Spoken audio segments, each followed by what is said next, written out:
Doctor বাবু আমার মা কেমন আছে? তোমার মাকে বাঁচাতে হলে এখনই এক ব্যাগ ও পজিটিভ রক্ত লাগবে। দেখি রুবেলকে একটা ফোন দেই। ভাই তোর তো ও পজিটিভ রক্ত, আমার মায়ের জন্য জরুরি এক ব্যাগ রক্ত লাগবে, তুই কি দিবি?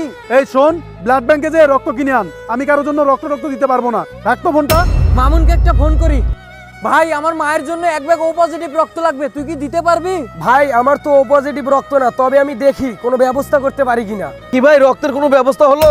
না ডাক্তার সাহেব, এখনো কোনো ব্যবস্থা করতে পারি নাই। খুব দ্রুত ব্যবস্থা করেন, না হলে আপনার মাকে বাঁচানো অসম্ভব হয়ে যাবে। এখন আমি এই সময়ের ভিতরে রক্ত পামু কই? না, রুবেলের পা ধরে হলেও ওর কাছ থেকে রক্ত নিতে হবে, একমাত্র ওই পারে আমার মাকে বাঁচাতে।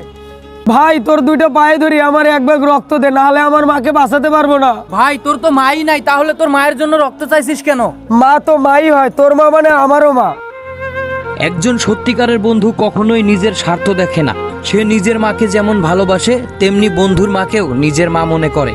তাই বন্ধুত্বের আসল শিক্ষা হলো আপনজনের চেয়েও বন্ধুকে আপন ভাবা। জীবনে যদি এমন একজন বন্ধু পাও যে নিজের সুখ দুঃখ ভাগ করে নেয়, তার প্রতি সম্মান আর ভালোবাসার গভীরতা কখনোই কমতে দিও না।